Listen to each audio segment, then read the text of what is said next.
how many people finish books. The statistics are 35% of nonfiction books in the U.S. are read all the way to the end. So that information comes from the Kobo ebook platform. 35%. They can tell, from their ebook readers, I guess, how many people actually read through each page and flip that last page in the book. 35%. So what keeps a reader reading? That's a good question, right? We want our readers to read all the way to the conclusion. And the answer, in part, is great chapters. Okay, great chapters, not necessarily just logical chapters or good chapters or necessary chapters to get to that outcome, but actually great chapters. So we want that to be our goal, to have each chapter be great. Typically, readers read a chapter at a time. So if you look at each chapter as, I want my reader to be impacted, be blessed, be touched, and be affected for the long term by this chapter, and I want them to be moved further from this chapter, by this chapter, towards the expected outcome that I promised them with my book. If we look at each chapter that way, then it won't be just a means to an end, right? We'll really focus on making that chapter a worthwhile read, all right? So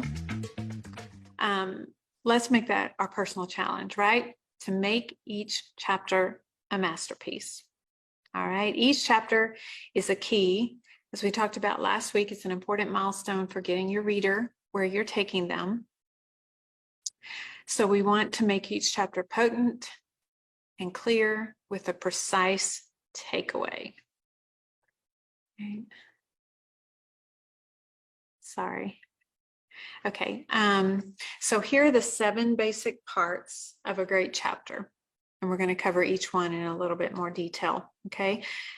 Title, intro and focus, storytelling, teaching, conclusion, application/activation, and then organizational elements. Title, intro and focus, storytelling, teaching, conclusion, application, and organizational elements. So before we go over these in detail, let's just talk about a few basics about, what is a chapter, okay? So the concept of a book chapter is to allow the reader to basically digest the material, the information that you're going to give them in digestible chunks, increments that are understandable and memorable. Most readers aren't going to sit down and read, unless maybe you're like Brian Simmons, he reads like a book a day, he said, or David Sluka is really fast too. But if you're just like the average reader, which is me, you're going to read in chapters at a time, okay, digestible chunks. So we've talked about this before, but nonfiction book chapters generally, they're going to be anywhere from 2,000 to 5,000 words each, depending on, how much material is covered in, or how big your book is, how many chapters your book has, but specifically what each chapter, the information that you're trying to get across in that chapter. So some topics are going to require more details, obviously, than others. So there's not like a set number. So we don't need to focus on a set word count for our chapters. That's the main point that I'm making here. So chapter content trumps chapter word count. All right. So we don't even really need to focus on the word count of our chapter as we're writing it. Right. So if you write your chapter, you're following your outline and you get to the end and it's like way too long, well, then you'll know, really this must be more than one chapter, or else I've gone on a rabbit trail. Is there any information that I've really gone too deep into that's not really pertinent to the topic that I'm covering, et cetera, et cetera. But in general, you really just need to focus on the message, the content in that chapter, and the word count will take care of itself. All right. So, all right. So let's dive right in. The first element is your title. Okay, so you want your chapter title to trigger curiosity and to make your reader want to learn more. Even though this is listed as the first element in your chapter structure, many authors find that it's easier to create that title after the chapter has been written. All right. So just in the same way that you have a working title for your book, you can have a working title for your chapter as well. Just make sure it sums up, the basic point that chapter is supposed to make. And you can come back and refine your chapter title a little bit later after you have a better idea of what would really be a great title for the chapter once it's been written. So here's a tip. Start with a working title and then finalize that title for your chapter after your chapter has been edited and honed. All right, so here are 3 types of headlines or titles for your chapter that are really good. You can have a how-to title that's very effective. You can have a power statement or a belief statement for your title. That's very effective. You can also present your title for your chapter as a question. All right, so here's some examples of each one of those types of titling techniques. This is taken from a chapter in the Messenger Life book, which now, coincidentally, this chapter title has been changed because our book has just recently gone through its final edit, and through that editing process, we realized that in this section of our book, the titles all needed to be changed. So if you've read the Messenger Life book, this is the section that was about pitfalls. And so we actually changed all the titles of the chapters to start with pitfall number 1, pitfall number 2, pitfall number 3. So that came out of our content editing, and that was very helpful and also made the messaging much more clear in our book. That's beside the point, but I just thought it would be interesting to you guys because you're in this process. All right, so the original title was The Pit. It's a season, not a life sentence. Okay, so that would be an example of a power statement or a belief statement, right? The Pit, it's a season, not a life sentence. If we turned that into a how-to title, it would be How to Get Out of the Pit Seasons of Life. And if we turned it into a question, it could become, will your pit become permanent? All right, so you can just see how those different types of titling techniques are used. Okay, and then next is the introduction and the focus of your book. All right, so we could have just called this introduction, the introduction to your book, but we also wanted to include in these 7 basic parts the concept of a focus for your chapter. So think of the focus as that hook to get your reader's attention. So an example of a focus at the beginning of your introduction could be a verse, a Bible verse, a famous quote, a statistic, a question, a poem, a lyric, a joke, a quick anecdote, like my mother always said, or I remember the time, a mesmerizing story, a TV show. Example of this would be like how sometimes mystery or crime TV shows will start out with the big crime. So you'll see the person getting mugged or the house getting broken into, and it grabs your attention. You want to find out, why are they doing that? How are they going to get caught? Yada, yada, yada. So it starts out with the big action. So you can start out your chapter that way with the story that really grabs your reader. You can also start with dialogue. All right. So it can be as simple as just reminding your reader of what they've previously learned. Right. So this is very teachy, but very helpful. You can start your chapter off with previously we talked about da da da da da. In this chapter, we're going to learn da da da da da. Now that's not very exciting, but if your reader is eager to learn, it will tell them why they need to keep reading, right? And that's the point. We want to keep them reading. All right, so I wanted to give you guys some examples. Let's see. This is from Poverty, Riches, and Wealth by Chris Folleton. And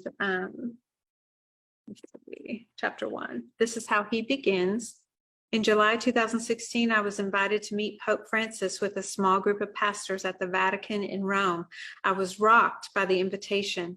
Not that I had anything I wanted to ask or say to him, but come on, how many people in the world get to have a sit-down meeting with the Pope of the Catholic Church?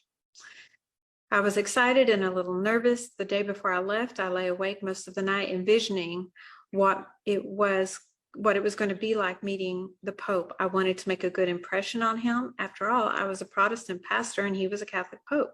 We were, by the nature of our religious affiliations, arch enemies for 5 centuries.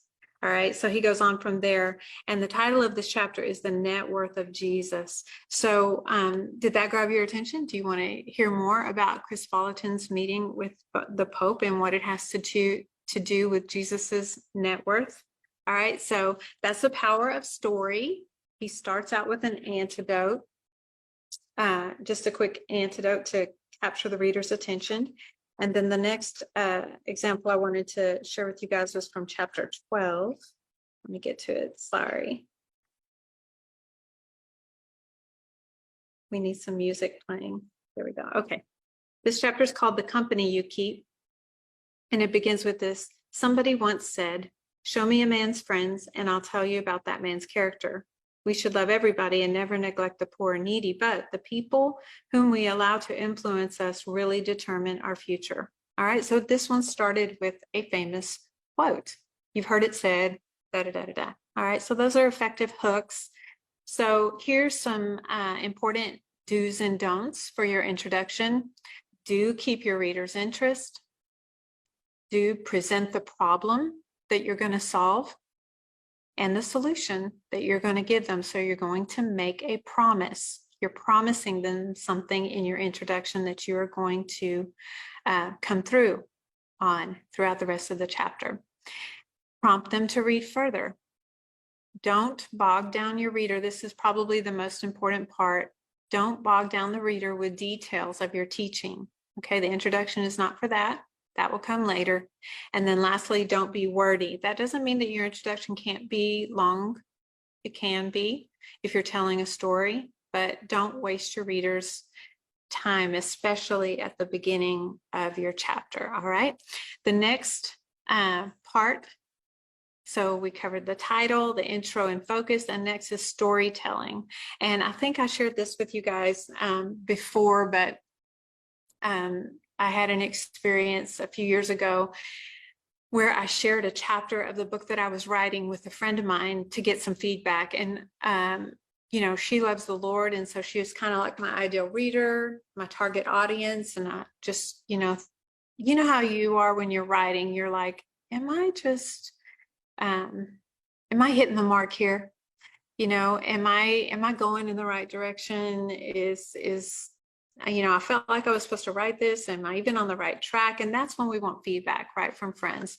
And so I sent her this chapter and she read it. And when I asked her what she thought, she was like, well, and, she's a very straightforward person, very kind, but very honest. And she said it was kind of boring. So I was devastated, She didn't even, say, it was really well written, or you have beautiful prose, or anything like that. It was a little boring. So she shared that her style of book that she enjoys reading is one that has lots of story.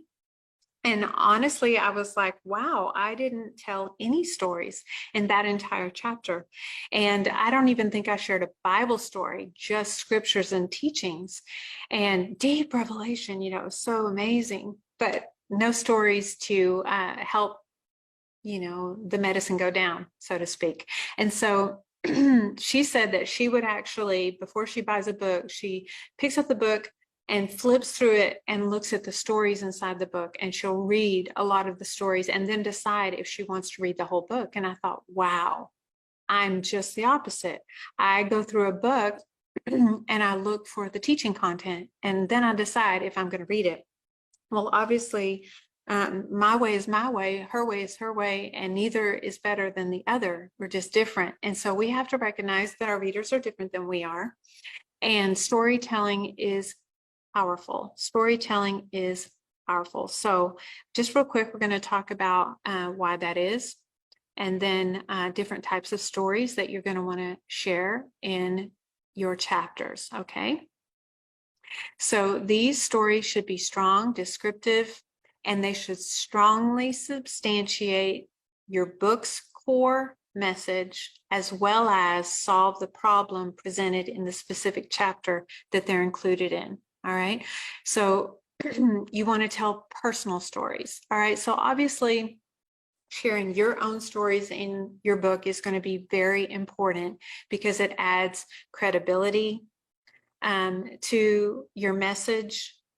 For example, if I'm telling a story about overcoming heaviness, just telling somebody what the Bible says about overcoming heaviness isn't going to have as much impact if I don't also share how those Bible verses helped me overcome heaviness, right? So when I share about how I've been abused, how I lived through the death of both my parents, and how I've experienced extreme lack in my life, etc., then my message to you about overcoming heaviness is going to have a lot more weight. You're going to feel like, oh, this is an area where she has really conquered, and she has something to share with me that will really help me because it has worked in her life, right? That's what personal stories do.